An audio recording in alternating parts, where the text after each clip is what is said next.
pessoal, sejam bem-vindos ao nosso primeiro episódio do Keyword Research, com esse novo modelo agora, com novas influências, falando sobre a pesquisa sobre comportamento do consumidor. Hoje a gente tem uma convidada muito especial, Mara. Seja bem-vinda, Mara. Tudo bem? Obrigada pelo convite. Olá, todo mundo. Foi uma honra para mim. Espero contribuir da melhor forma possível para esse projeto que eu já estou achando super legal.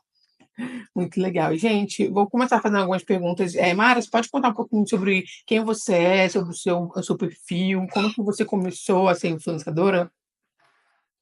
Então, eu tenho um perfil chamado Para Quem Gosta de Doramas, né?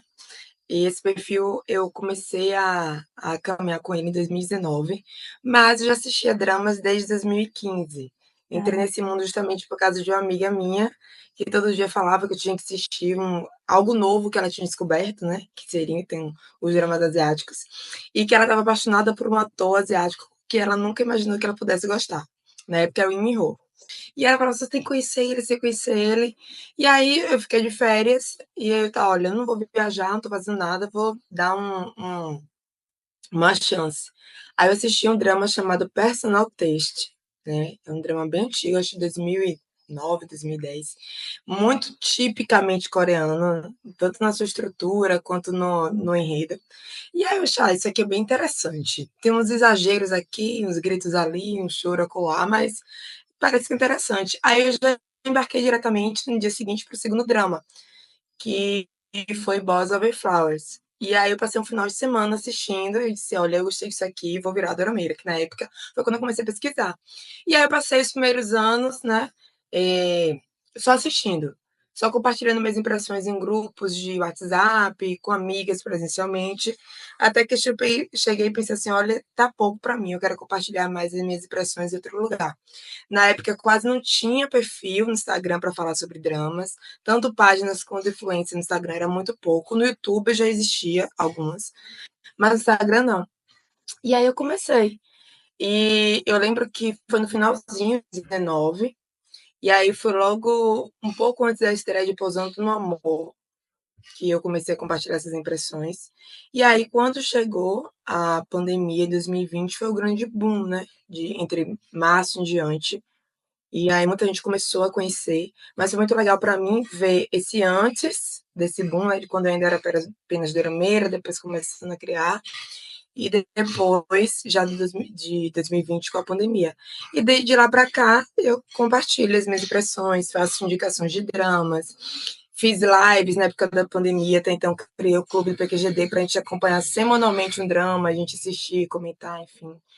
E além do Instagram, também estou presente no TikTok e no YouTube, e compartilhando algumas impressões no Twitter, que voltou, né, recentemente, que eu ainda vou assistir chamar dessa forma. Mas, no geral, o meu forte mesmo, onde eu gosto de tagarelar, como eu gosto de chamar, é no Instagram. Legal, Mara. Nossa, que história muito bacana. E é interessante porque a gente, às vezes, que chegou da pandemia, né? Eu vim um pouco antes da pandemia, mas muita gente chegou durante a pandemia, né? E a maioria das pessoas, elas não entendem a profundidade, né, de como que já existia. E quando você começou, não tinha streaming, né, para colocar assim, a gente tinha na Não. internet. Como é que era isso? Então, quando eu comecei, existia o Viki, o Rakuten Viki, Uhum, e o Dreamer e o Drama Fever. O uhum. stream é Drama Fever. O Viki, a diferença é que antes não era qualquer pessoa que podia fazer assinatura, somente quem tinha cartão internacional. Você Caramba. tinha que ter um cartão internacional, que algumas pessoas naquela. Hoje é mais popular, inclusive, até É. isso. Mas na época não era todo mundo que tinha cartão internacional, porque o Viki é um stream internacional, não é um stream, né? Que tem braços, vamos dizer assim, em diversos países, como a Netflix e Prime Video. Era um stream estrangeiro que não tinha essa disseminação. Então você tinha que seguir as regras dele. Tinha, como hoje ainda, alguns dramas que eram gratuitos, a diferença é que você assiste com anúncios, então eu assistia muitos dramas assim. O Personal Taste mesmo, Boss of Flowers, eu assisti ainda de forma gratuita. Depois eu assinei. E aí tinha o Drama Fever, que também tinha a versão gratuita e a versão assinada. Só que a quantidade de dramas gratuitos eram um pouco menor, mas em compensação, os dramas e as legendas do Drama Fever eram muito melhor. E tinha muitos dramas que eram exclusivos só do Drama Fever, você não encontrava em nenhum outro lugar. E uma curiosidade é que o Drama Fever ele pertencia ao grupo da Warner Bros., que é o mesmo dono hoje da Max, que era HBO Max. E o Drama Fever fechou do nada, assim, eu brinco que foi naquela da noite, a gente recebeu um e-mail dizendo que o Drama Fever ia fechar e uma hora depois ele fechou. A gente estava assim assistindo, muita gente tinha acabado de renovar a assinatura e tal. E o grupo da Warner, quando deu uma entrevista e tal, um retorno sobre isso, só falou que era porque não trazia rentabilidade. Os dramas eram muito mais caros do que o retorno que eles tinham. Então, talvez eles pensassem em renovar e tal, e aí eles acabaram parando. Muitos dramas. Foi nessa época, inclusive, que muitos dramas que eram exclusivos do Drama Fever começaram a aparecer na Netflix. E na época eu já tinha o PQGD, então meu olhar já era mais aguçado, não era apenas um olhar de andorameira, já era um olhar já de criadora de conteúdo. E eu falei assim, nossa, esse drama aqui só tinha um Drama Fever, né? Eternal Love e Princess Ebong eram dois desses dramas. E aí eu comecei a ver cada vez mais surgindo dramas na Netflix, né? Que eram pacotes. Acho que eram pacotes que a Netflix comprava e largava lá. Acho que a Netflix dava conta do que era dorama. Só que aí as pessoas começaram a cada vez mais assistir na quantidade que ele ia colocando mais. E o engraçado é que hoje os dramas se tornaram essa fonte de renda tão grande. E aí me pergunto se aqueles mesmos empresários, né, diretores que decidiram fechar o Drama Fever porque não dava rentabilidade, o que é que eles pensaram hoje, né? Que inclusive hoje a Max tem muitos dramas, né? Cada vez mais vem colocando drama, e é um stream que pertence ao grupo Warner, né? E os dramas hoje, pela última reportagem que saiu, os dramas hoje são 40% da renda financeira da Netflix. Caramba, você São os vendo. 40. Não, é o investimento que eles fizeram. Eles fizeram o quê? Ano retrasado, né? Bilhões de investimentos de dólares, né? Para colocar em produções sul-coreanas. É interessante porque você acompanhou toda essa modificação, né? De quando as pessoas não queriam, para hoje que está esse boom. A cada dia mais a gente pede para a Netflix. É interessante porque a plataforma ela tem ouvido os consumidores e está querendo trazer mais e mais, por exemplo, acompanhar simultâneo. Inclusive, estou muito triste que Love Next Door não foi simultâneo, tristíssimo, mas Deveria ter sido, né? deveria ter sido, Eu mas acho que a Netflix, eu acho que se a Netflix, principalmente a Netflix Brasil, que é acho que o segundo ou terceiro país que mais consome, né, dramas coreanos fora da Ásia, tenho certeza que se eles pudessem escolher os dramas que trariam simultâneos para aqui, com certeza seriam esses dramas que a gente gostaria, porque a Netflix Brasil cada vez mais ouve muitos dorameiras brasileiras, né? Porque traz esse retorno muito grande.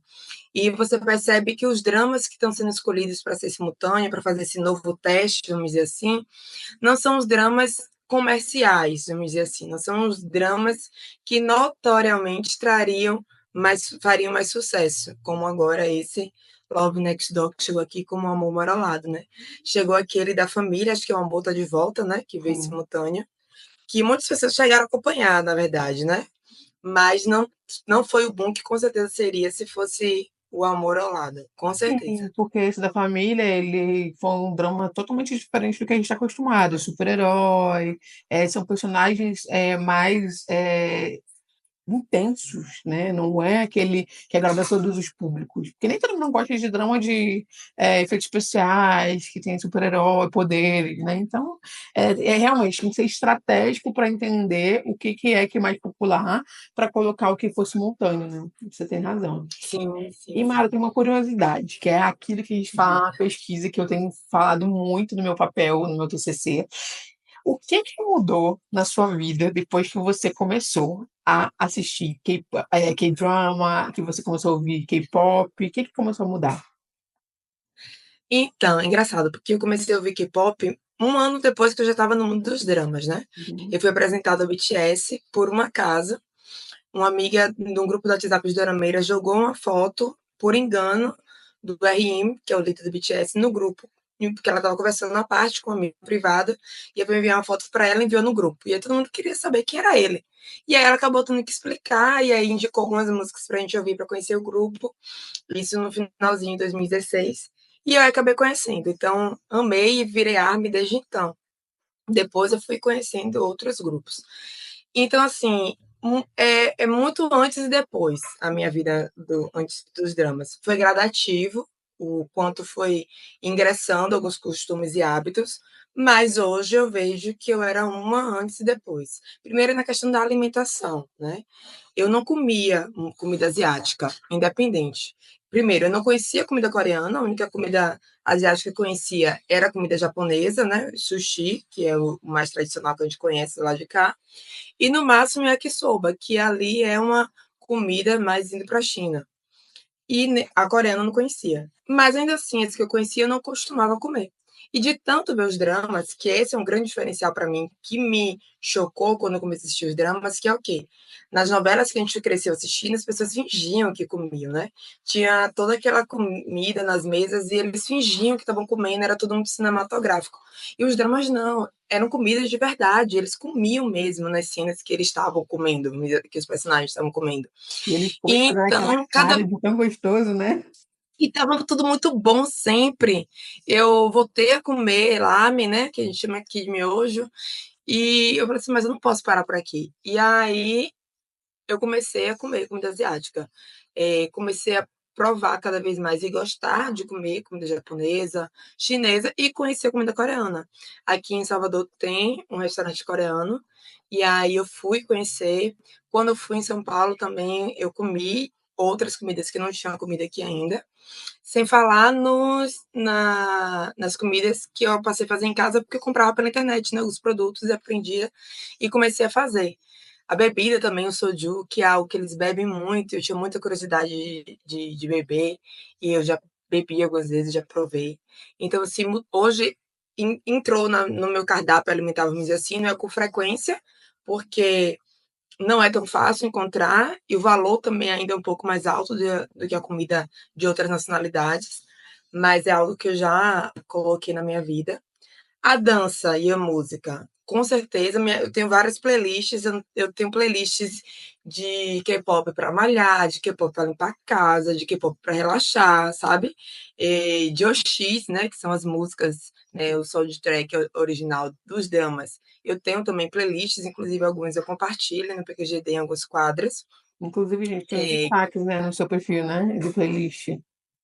tenho. É onde eu coloco as playlists que eu ouço e os vídeos desse quadro, né, que tem o Oxi da minha vida, que é onde eu trago playlist das Oxis, e também apresento algumas músicas semanais que eu esteja ouvindo, eu compartilho com os habitantes da nação, como eu costumo chamar. Uhum. E, além disso, outras duas coisas que entrou muito forte para mim é o skincare, porque eu comecei a ver o quanto a pele dos atores era sempre muito bonita, muito limpa, muito. E aí eu comecei a entender que que eles não trabalham como a gente trabalha aqui no Ocidente com a nossa pele, principalmente no Brasil. A gente cuida do que não tá bom. Ah, se tá com espinha, se tá ressecada, se tá oleosa, se tá com mancha. E lá eles previnem para que isso não aconteça, né? A gente trata e lá eles previnem.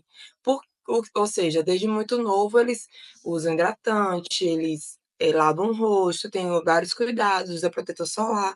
E aí eu comecei a fazer isso. Hoje, para mim, tive grandes problemas até então com a minha pele, mas é infinitamente melhor quando eu me maqueio, linhas de expressão, porque eu faço pelo menos a básica, sabe?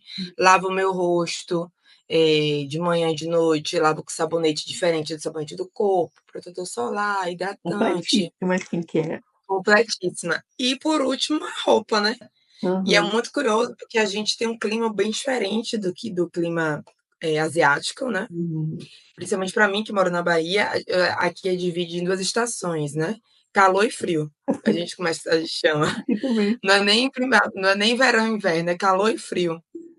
E então era muito. No começo eu não sabia muito como adaptar. Eu achava bonitas as roupas que eles Uhum. usavam nos dramas, mas eu não sabia como adaptar.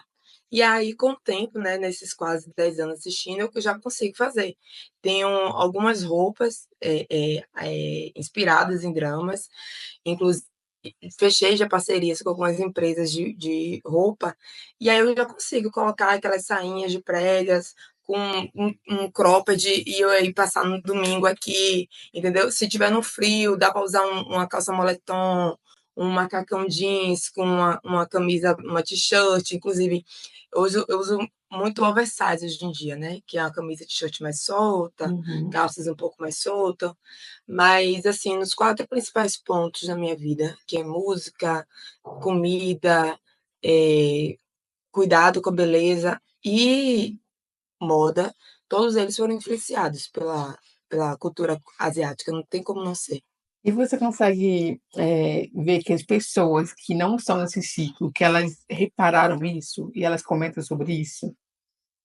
Com certeza, e é muito curioso, porque você tocou no ponto, Mara, mudou muito, né? Você acompanhou essa mudança antes do boom dos dramas, onde quase ninguém assistia, e hoje que todo mundo, quase todo mundo assiste. E eu vivi isso de diversas partes. Antes eu era estranha no ninho, né? Aquela que assistia séries de gente de olho esticado, aquela que ninguém entendia porque estava assistindo dorama. E passou para as pessoas, inclusive hoje me mandam, sempre quando eles veem é, algum vídeo, alguma propaganda de comida asiática, algum filme, mandam para mim. Então, mesmo quem não assiste, mas sabe que eu gosto, Uhum. fala assim: olha, isso aqui é cultura asiática, isso aqui é cultura coreana, né? Isso aqui é dorama que Mara fala. E aí já manda. Na forma como eu vi, como eu me visto, às vezes também algumas pessoas já falam. E outra coisa que muita gente nota é a beleza. Pronto. A beleza, eu acho que o skincare, eu acho que é o ponto que mais engloba as pessoas que não assistem dramas. Sim, porque Todo tem mundo que já ouviu cuidar, falar né. do skincare coreano. Todo mundo já. Porque as grandes marcas de cosméticos, inclusive, se inspiram, né? No skincare coreano. Então, mesmo quem não assiste, eu acho que talvez seja o ponto da Hallyu que mais atinge a grande massa, vamos dizer assim, essa parte da beleza. Entendi. E depois que você começou com o seu perfil, né, porque hoje o seu perfil é muito grande, né, então é uma gama de pessoas para que você influencia, tem o quê? Mais de 30.000 seguidores, né. Então, Hum? você viu esse crescimento aos poucos, porque no começo era no seu grupo de amigos, e é muito interessante ver como que esse sentimento de gostar de alguma coisa te trouxe a se dedicar, porque ser influenciador é uma profissão, né, gasta muito do seu Sim. tempo, né, você tem que investir muita coisa, né. E como que tem sido essa experiência para você de ser profissão estar na profissão influencer? Então, foi muito engraçado essa transição para mim, de ter um perfil apenas para compartilhar minhas impressões, fazer amizades, para transformar isso em profissão. Quando eu comecei a perceber mais veemente isso, foi justamente nessa época do boom da pandemia, onde, por exemplo, em fevereiro eu tinha 13.000 seguidores, em junho eu já tinha 15.000, sabe? Foi muito assustador essa mudança, entender que gente que eu nunca imaginava que fosse assistir drama estava assistindo. Então eu falei assim, ó, eu já tinha uma experiência anterior de influência, mas era influência literária. Eu fui resenhista literária durante 6 anos, e Uhum. aí eu tinha um blog, tinha um site para fazer resenhas literárias, então já tive parceria com diversas editoras, e tinha também perfil no Instagram, mas era algo muito informal, né? Então, eu tinha outras pessoas que já trabalhavam profissionalmente fazendo resenhas e trabalhando com essa parte literária, mas eu nunca tinha pensado por esse lado, porque eu tinha trabalho CLT, eu não via aquilo como trabalho, eu via como hobby. Então, quando eu vi acontecer algo semelhante no perfil de dramas, eu falei assim: o que eu não fiz lá, eu poderia ter feito, eu vou fazer aqui. O engajamento das pessoas que gostam de dramas é diferente, é muito maior, é muito. Espia. Pedrinho, você lembrou o que o homem falou? Ah, tá lá embaixo, não devia lá hoje. Ele esquece assistindo e empolgando o desenho. Então, o engajamento das pessoas é muito maior e a nossa influência bate muito mais rápido, eu acho, do que a maioria dos outros nichos. Eu acho que beleza e cabelo talvez seja um nicho que se parece muito. Talvez não tenha o mesmo retorno de engajamento, mas em questão de influência, acho que é um nicho que influencia tanto quanto de doramas. Porque aí eu vi essa necessidade. Como você falou, eu investia muito tempo gravando vídeos. Eu tinha que abdicar, às vezes, de saídas. No caso, eu tenho um filho, então às vezes eu tinha que abdicar de alguns momentos de estar com o Pedro para poder estar gravando vídeo, para estar respondendo comentário, respondendo direct, gravando stories, pesquisando assuntos para fazer roteiro, para gravar esses vídeos. Então, assim, dividindo meu trabalho do SLT com o tempo vago que eu tinha. Então, eu precisava ter algum retorno disso. Então, eu comecei a me profissionalizar também. Eu tenho pós-graduação em gestão de marketing e mídias sociais. Então, eu comecei a colocar o que eu tinha aprendido na pós com o que eu queria fazer no PQGD. Então, aumentei a frequência, sabendo que, claro, ia ter que trabalhar muito para esse retorno vir, que começou a vir através de parcerias, né? Fechar com algumas marcas, fechar com outros influencers, e aí começou. Atualmente ainda não é, eu queria ser eu que me sustentasse toda a minha renda, mas hoje em dia ele já traz algumas coisas que eu imaginava que não traria. Então é tudo muito toma lá da cá. Eu tive que investir mais tempo, qualidade, né, de ferramentas que a gente também que seja webcam, microfone, um celular melhor, né, aplicativos para editar vídeos e posts, e tudo isso é custo. Então, eu precisava ter esse retorno. E aí foi muito legal porque mais pessoas foram aparecendo, né, porque acaba você tendo visibilidade, e mais pessoas foram assistindo o que eu dizia, né? A minha influência se tornou um parâmetro. Olha, esse marisco é bom, beleza. Esse marisco é ruim, legal. Esse marisco é ruim, não é bom. Então, eu comecei, inclusive, que é algo muito importante que eu acho que a maioria dos influencers deveria ter, é a responsabilidade de saber o que eu estou falando. Poxa, se o que eu estou falando, as pessoas vão confiar. Então, eu passei cada vez mais a ser muito sincera. Quem me segue já diz, assim, se eu não gostei de um drama, eu vou dizer que eu não gostei. Eu não vou falar da obra, então, até então, falando de uma forma muito pejorativa, porque eu acho que impõe muito esforço de todo mundo que trabalha por trás daquela obra. Mas eu não vou falar que o drama é legal se uma pessoa me perguntou o que é, eu não acho que é, entendeu? Inclusive, eu tenho diversos quadros no, no, no perfil falando sobre dramas que eu brinco que são ciladas, para você não perder tempo, né? Mas foi mais ou menos por esse caminho aí. Muito bacana essa questão da gente falar de negociar e não gostar e do respeito, essa responsabilidade social, né, que a gente tem que ter é muito importante, porque é de fato uma influência, né? As coisas que a gente Sim, fala impactam as pessoas e acaba fazendo com que elas repliquem nosso comportamento, né? Mas eu acho muito interessante, eu adoro assistir seus quadros falando sobre a cilada, falando sobre o que você gosta nos dramas, porque eu acho interessante essa visão um pouco mais técnica também, né? De falar sobre uma cena que você gostou, você fala muito sobre narrativa, né? Ah, gente, eu gostei da narrativa por causa disso, eu não gostei por causa daquilo, eu achei que ficou um branco, poderia ter tido menos cenas, poderia ter menos episódios. E é muito interessante isso porque a gente acaba trazendo essa visão um pouco diferente para as pessoas que estão te assistindo também, né? E eu ia falar sobre a questão do gostar e não gostar, né? Porque às vezes não é só você gostar e não gostar porque eu não gostei. Essa explicação sim. acaba também ajudando as pessoas e conscientizando elas de alguma forma, né? E eu tava falando sobre Love Next Door com uma amiga minha e eu estava querendo entender a revolta das pessoas, porque todo mundo falou, gente, enganou o cliente, que não sei o quê, porque eu pedi comédia romântica, que na verdade não veio Ah, depressão.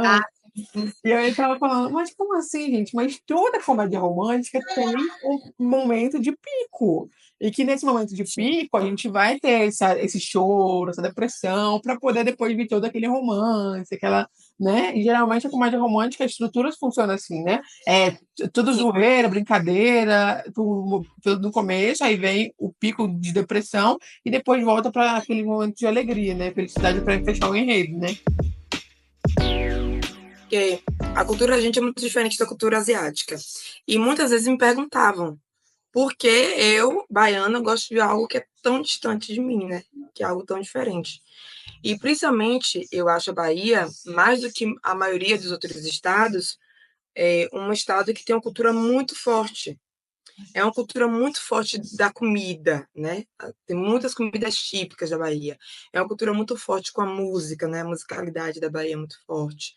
Então, é muito forte a ancestralidade negra aqui na Bahia. É muito forte a cultura africana ainda pra gente aqui.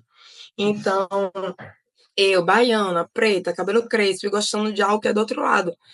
E aí, inclusive, eu tenho seguidoras, né, que eu chamo de habitantes, que vieram me falar isso, que são pretas e tal, e que me descobriram, mas que passaram a me seguir, ficaram, né, na nação PQGD, como eu costumo chamar, porque se identificaram. Porque, Mara, eu nunca não tinha visto ainda uma preta, alguém que tinha cabelo crespo e que gostasse da Coreia como eu gosto. E eu me sentia estranha, me sentia discriminada. Então, eu acho, inclusive, eu fiquei muito lisonjeada, porque realmente é. Hoje em dia mesmo, eu só conheço, além de mim, acho que mais uma ou duas, que também são, assim, pretas e que influenciam referente à cultura asiática. Mas é muito legal justamente essa diferença da cultura e Sim, ver que tudo pode ser agregado. a gente não é obrigado a entrar numa caixinha que as pessoas colocam a gente. Ah, eu sou Exato. negra, eu preciso gostar da cultura XYZ. Eu sou branca, eu preciso gostar. Eu acho interessante isso também, porque é uma coisa que eu, particularmente, né? Eu morei uma época nos Estados Unidos e era interessante porque eu não sou nem preta nem branca, né? Eu sou parda. E eu não tenho, por exemplo, você olha para mim, eu tenho alguma etnia específica? Não tenho uma etnia Não, específica, eu sou misturada, né? Então, tipo assim, chegando em lugares, as pessoas no exterior, nos Estados Unidos, é muito, muito forte isso, né? De você ter uma etnia específica. Então, eles querem te encaixar nisso, né? E aqui no Brasil, ninguém tá nem aí pra isso, né? não tá nem E aí pra isso. lá, exato, tipo assim, você é preto, você é branco, lógico que sim, ninguém tá nem aí. Viva! E lá eu sofri muito isso, porque eu chegava nos lugares, por exemplo, na escola, as pessoas perguntavam Sim. para mim, ué, você não é preta, você não é branca, você é o quê? Você tem que gostar disso, Eita! você tem que gostar daquilo. Aqui em Brasília também, porque a gente tem uma cultura mais, vamos dizer assim, elitista, digamos assim, em vários, Sim, em várias situações, eu também era obrigada a gostar de algumas coisas, era obrigada, não vou dizer, a gente é obrigada porque assim, a gente é adolescente, a gente quer se encaixar na tribo, né? Inclusive a minha pesquisa, ela fala muito sobre isso, sobre tribos. E quando eu comecei a gostar de K-pop, em 2019 foi, eu gostei de K-pop antes de gostar de K-dramas. Eu me senti, assim, muito feliz, porque eu me encontrei nessa tribo do K-pop e as acabando pessoas me acolheram, inserida. independente de qualquer outra coisa. Tanto é que hoje, duas das minhas melhores amigas da vida, elas moram, uma mora na Nova Zelândia e a outra mora no México. Eu conheci no Ai, meu Deus, Twitter. que legal. E foi interessante porque era assim, eu fiquei muito amiga da Comal, a Comal da Nova Zelândia. A gente conversava de textão, falando sobre nossas diferenças culturais, sobre o que a gente gostava do K-pop, que não sei o quê. E eu conversava com a Nath que morava numa time zone mais parecida, né? Que ela mora no México. Então, é só 1 hora de diferença. E aí a gente ficava conversando. E a gente descobriu que elas também eram amigas uma da outra. E aí a gente acabou formando Ai, um mentira, que trio. legal. Exato, aí a gente formou um trio. Então, olha isso, a gente acaba que eu fui acolhida, né? Claro que não é perfeito, o Twitter tem mil e uma é, problemáticas, né? Mas foi nessa Sim, tribo que eu me identifiquei. E eu achei muito interessante você falando sobre essa questão dessas tribos de mulheres negras que gostam da cultura asiática, né? Porque realmente esse fator de pertencimento ele é muito forte para a gente se sentir bem, né? E aí, tá, você pode, eu vou fazer uma pergunta, então, tá? tá. Então, eu tinha comentado sobre a questão de você falar sobre aquilo que você gosta, aquilo que você não gosta, e esse feedback de você falar que as mulheres, né, essas outras pessoas, elas se identificam com aquilo que você gosta, que você comenta. Como que é isso para você pessoalmente, né? Existe uma cobrança de você estar sempre criando conteúdo? Existe uma cobrança, de você estar sempre se reinventando? Como se você se sente sobre isso em relação àquilo que você precisa colocar para fora? É muito legal você perguntar isso, porque realmente chega um ponto que a gente fica se cobrando, a gente como criador de conteúdo. E a gente não depende só da nossa criação, a gente depende de plataformas, né? E como essas plataformas trabalham com o que a gente cria. Como eu disse, minha plataforma principal é o Instagram, então tem todo um trâmite, além de eu pensar no que é que eu vou fazer, o que é que eu vou criar, se aquilo vai agradar ou não as pessoas que estão consumindo meu conteúdo, eu tenho que dançar a dança do algoritmo do Instagram. Fazer algo que agrada também o algoritmo do Instagram para que ele mostre às pessoas o meu conteúdo. Então, chega um ponto que, às vezes, se você não tem uma mente muito focada, se você já não sabe mais ou menos como é que funciona, isso você acaba entrando em parafusos. Eu já entrei em parafusos e pensei assim: eu não tenho nada para postar, eu não sei o que postar, eu não tenho ideia do que fazer. E pensar assim, em subterfúgios do que é que eu vou fazer. Até eu encontrar o meu ritmo, né? E pensar e entender o que é que as pessoas gostavam em mim e no meu conteúdo, eu passei por esse momento, nessa epifânia, como a gente disse. Mas hoje em dia eu meio que já sei. Inclusive, por exemplo, eu sei, se eu me dedico menos a PQGD, se eu fico menos presente, eu sei que, obviamente, a minha visibilidade, meu alcance, meu engajamento não vai ser o mesmo de que se eu estiver lá todo dia. É algo que realmente eu tenho que estar todo dia. Por exemplo, eu tenho que ter posts todos os dias. Eu tenho que falar nos stories todos os dias. Seja por vídeo, seja trazendo alguma coisa nos stories interessantes, mas tem algo que eu tenho que trazer, porque inclusive são audiências diferentes. Não necessariamente quem vê meu post no feed é quem está lá nos stories, porque o Instagram vai mostrar para pessoas diferentes. Às vezes você está lá, vê aquela bolinha lá em cima, você vê meus stories, acompanha tudo, mas nem sempre você vai ver meus postagens no feed, vai depender muito do algoritmo. Então, tem um público diferente, mas que às vezes eu também tenho que procurar aproximar. Como?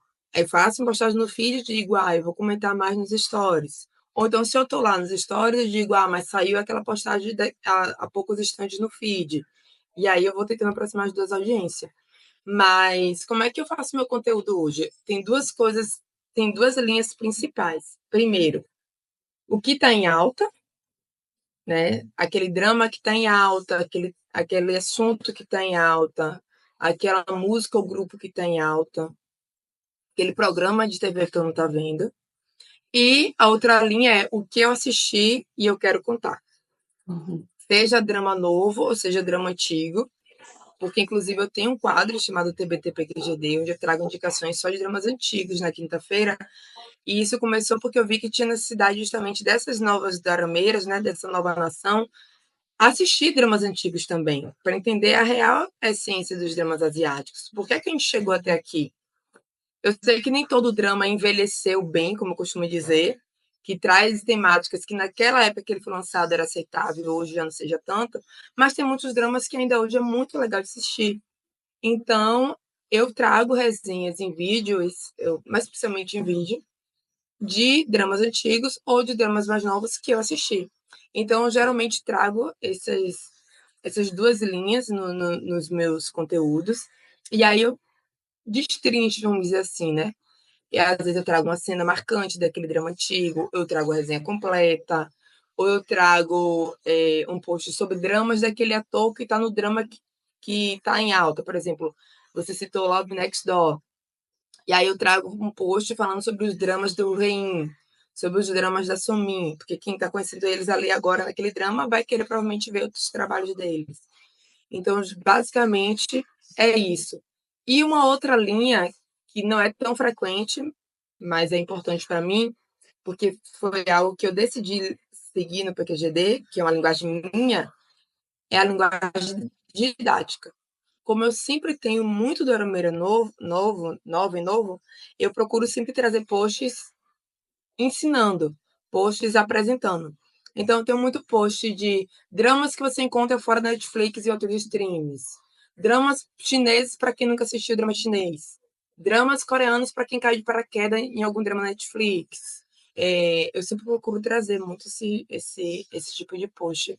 Mas, geralmente, minha linha editorial, como eu chamo, vai seguindo isso aí. Ai, que legal, Mara. Eu acho muito legal essa parte educativa, né? Porque realmente muita gente caiu de paraquedas, né? Pegou uma indicação na Netflix, né? E veio assistir os nossos K-dramas. Nem sabe o que é isso, o que tem por trás. Eu Que pensei legal muito em mim quando diferente. eu comecei.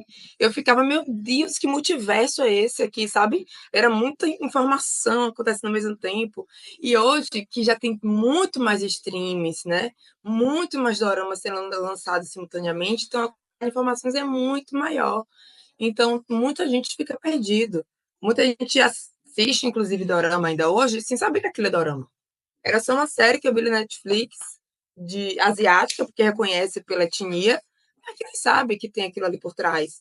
Então, tem muitos posts que eu procuro fazer assim. Quando eu estou nos stories falando algum termo que para mim já é muito conhecido, eu sempre procuro explicar o que quer dizer aquele termo, né? Principalmente no K-pop, você que também é K-popper, tem né? muito Tem termo. muitos Como a gente filmes. falou agora mesmo dos bias, tal membro é bias. Então, muita gente que chega agora não vai saber o que é Isso. bias. Porque MV, sabe? Para o povo do Ocidente, MV é clipe. Entendeu? Então, às vezes, eu tenho que falar clipe nos stories em vez de MV. Eu tenho que explicar o que é o bias ali, tenho que explicar o que é comeback, né? Porque alguém que já está há É mais tudo tempo vai muito saber, mas quem específico. chegou agora não vai. Então, não vai ser interessante eu falar para o nicho. Se eu quero que a minha audiência aumente, então eu tenho que explicar para a audiência que chegou agora também. E eu acho muito interessante, principalmente no K-pop, porque quando eu entrei, você falou certíssimo, eu tava até que mandei no nosso chat, multiverso dos K-dramas, eu quero muito fazer um post sobre isso, porque é um submundo, assim, absurdo, é um universo de É um vocabulário, de universo. cultura, de tudo, né? E, assim, a gente pode falar da Coreia do Sul, tem coisa que é, mas tem coisa que é particularmente desse nicho do K-pop e dos K-dramas. E os dois Sim, ainda se sim. separam dois subnichos muito profundos, né? Porque quando o meu foi o contrário, eu comecei pelo K-pop. E aí, quando eu comecei Sim. pelo K-pop, a gente assistia tudo, Mara, do Monsta X, tudo, tudo, tudo, tudo. Na época eu tinha depressão assim, profunda, sabe? Então, às vezes, eu só chorava, chorava, o dia todo chorava, chorava, não queria fazer nada. E aí, eu acho que foi uma ferramenta que Deus usou na minha vida para eu ser curada da depressão. Porque aos Sim. poucos eu me via, assim, de madrugada, com o meu iPad na mão, assim, rindo, bobo, sabe? E isso me foi Igualmente. curando. E aí foi interessante porque tinha algumas expressões faciais, por exemplo, aquele que ele fala assim, mexendo a cabeça, sabe? De ladinho assim. Aí eu achava que era uma coisa do grupo. E aí, eu, por exemplo, a expressão, ai, é como que fala, faz um barulho Palavras, assim, né? sabe? E eu achava que era uma coisa Essa- do grupo. E aí eu comecei a. Como eu estava conversando com essas minhas amigas que eu te falei, né, que são de fora, e aí elas falaram: não, é justo, é uma coisa da Coreia. Como assim? O povo da Coreia tem essas expressões, essas coisas. E foi assim que eu comecei a me aprofundar mais, pesquisar mais sobre outros grupos. E eu percebi, cara, realmente é uma cultura do país. Que eles trazem e faz a gente se tornar mais curiosa para entender um pouco mais, né? Exatamente. Você tem essas expressões também de começar tipo, você do nada falar, ai, Eu tinha e muito mais. Hoje em dia eu acostumei um pouco mais, mas tipo assim, eu uso muito aquele teba, sabe? Que é legal, para surpresa, eu uso muito. legal. Mas assim, as minhas preferidas é essa, aquela I go, eu gosto muito também. O toque, né? Tipo, como assim? E o chugulé, né? Sabe? Quer morrer? Você tá doido? Tá, Eu tá gosto bom. muito. Eu Chubulê? gosto, são as minhas preferidas, assim. Mas no começo eu fiquei, por exemplo, apesar de gostar dessas, eu, claro, eu procurei saber o significado de todas elas, mas para mim a que é mais diferente da nossa, porque todas essas têm um significado que a gente consegue entender, né? O Teba vai trazer a surpresa, né? O Otoque vai dizer o quê? Como assim, né? E o Xugulê é uma coisa de, tipo assim, de expressar o descontentamento. Mas o Opa, né? E é algo que é mais diferente, que é algo que não tem uma relação, uma tradução livre para a gente aqui. É uma expressão que é deles, né? A gente não fala com nenhum homem mais velho, com nenhum termo específico, A gente né? não tem Esse honorífico opa lá, para pessoas, né? E deles é de nesse homem opa lá para é pra, mulher e mulher para homem, né? isso é diferente, né? De mulher para homem mais velho, seja namorado, seja um irmão, ou seja, tem que ser um homem íntimo para aquela mulher, vai ter a expressão opa, mas a gente aqui no Ocidente a gente não tem essa expressão para um homem mais velho, mais novo, né? Assim como tem o uni e o nuná para quando é de mulher mais nova para mulher mais velha e o de homem mais novo para mulher mais velha. Essas expressões a gente não tem. No máximo dos máximos aqui, uma menina mais nova ou menino mais novo vai chamar um homem mais velho de tio e tia. E aí, tio, ô tia, tudo bom? No máximo, sabe? Então, acho que essas três expressões são as mais diferentes da da linguagem da gente no Ocidente, que foi assim que mais me despertou curiosidade. Mas hoje em dia eu quase não uso, acho que é porque eu já acostumei, né? Mas no começo eu achava mais interessante, eu colocava quando eu falava e tal. Mas hoje em dia nem tanto, acho que já passei dessa fase, mas acho bem legal. Mara, muito obrigada por esse episódio de hoje. Foi assim, muito incrível conversar com você. Obrigada por contar um pouco da sua história, falar assim, sobre essas diferenças culturais, são muito importantes, porque realmente é alguma coisa, uma cultura que, né, que a gente acabou inserindo na nossa cultura, no nosso dia a dia, que mudou literalmente a nossa vida, né, em vários sentidos, né? Totalmente. Então, eu queria fazer uma última pergunta para você. Se você fosse falar para uma pessoa que nunca ouviu falar de K-pop, de K-drama, mas que você Tá. quisesse introduzir essa pessoa a esse mundo que você vive, que você tanto gosta, que te faz feliz, o que que você falaria para ela? Então, é uma dica que inclusive eu dou lá no Pra Quem Gosta de Doramas também. Quando eu quero inserir alguém no dorama, por exemplo, né, no drama coreano, e é uma pessoa que ela já assiste filmes, que ela já assiste séries, eu geralmente indico um drama no estilo que aquela pessoa já assiste, né? Se é uma pessoa que gosta de Grey's Anatomy, por exemplo, então facilmente eu vou indicar ela para assistir Hostel Playlist, para assistir Romantic Doctor, porque a probabilidade dela gostar vai ser muito maior, né? E a segunda dica, além de indicar algo semelhante, é indicar algo que tem uma cara, entre aspas, mais ocidental. Por mais que seja legal a pessoa conhecer os dramas, né, a cultura asiática e tal, mas no primeiro momento, naquele testar, né, do pé nas águas, se você assiste, começa por algo que tem uma identificação maior, uma semelhança maior com o que você já vê, a probabilidade de você continuar e aí depois sim ver algo mais característico, né, mais cultural, é maior. Então, geralmente, hoje em dia tem essa possibilidade, né? Que a Netflix produz muitos dramas. Então, tem muitos dramas que têm essa cara, vamos dizer assim, um pouco mais ocidental, que agrada um pouco mais o gosto ocidental. Então, seria a minha segunda opção indicar. Referente a K-pop, eu sigo mais ou menos semelhante. Se é uma pessoa que costuma já ouvir músicas mais diferentes, que não tem um gosto muito fechado, eu indico uma música do BTS um pouco mais menos específica, menos característica. E depois eu vou mudando de acordo com o gosto. Acho que a maior dica é você obedecendo o gosto que aquela pessoa já tem. E aí é muito mais fácil. Agora, se é uma pessoa que é mais aberta, que não tem problema, e fala assim, não, pode me indicar o que você quiser. Eu gosto de tudo. Eu não tenho problema. Aí vai ser mesmo que dizer, meu, sabe, é o mesmo que ela abrir as portas da esperança para mim. Que eu vou indicar o que eu Você quer? quiser. Me fala que está afim Me hoje. fala, uma lista vai descer assim, ó, prá, sabe? Amo.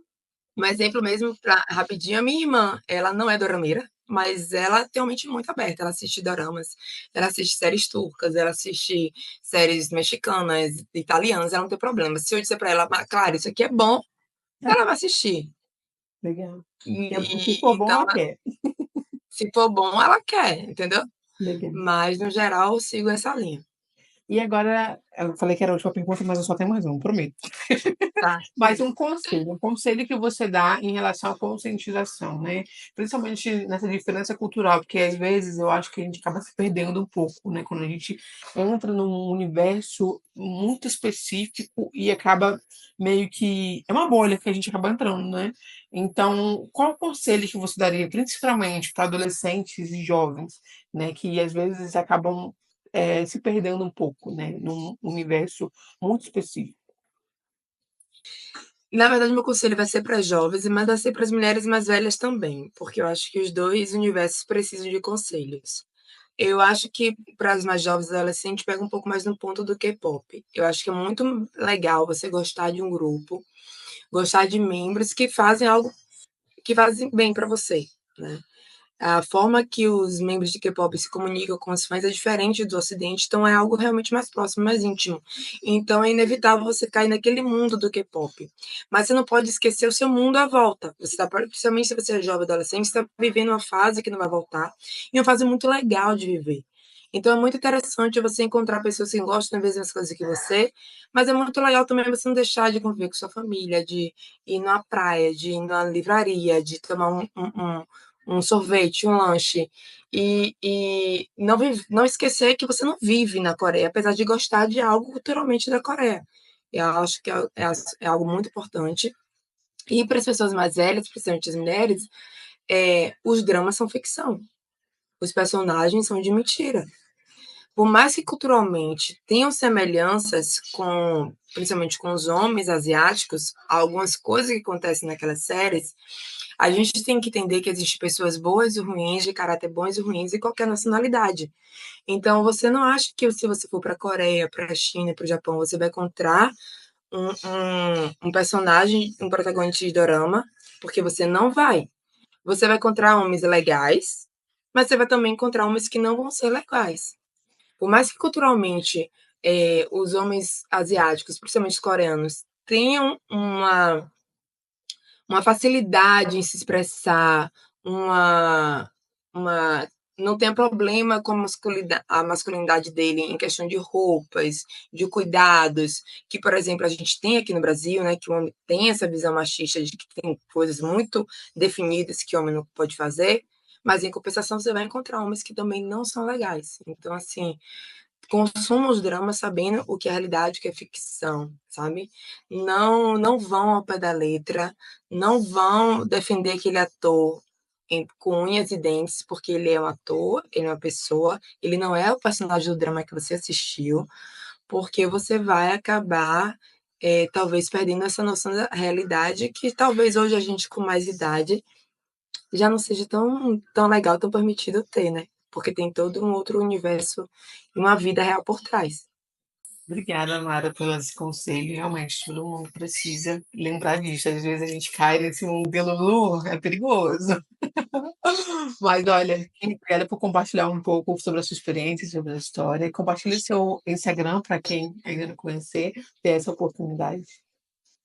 Para quem não me segue ainda e não conhece, o perfil é para quem gosta de doramas, muito fácil de digitar.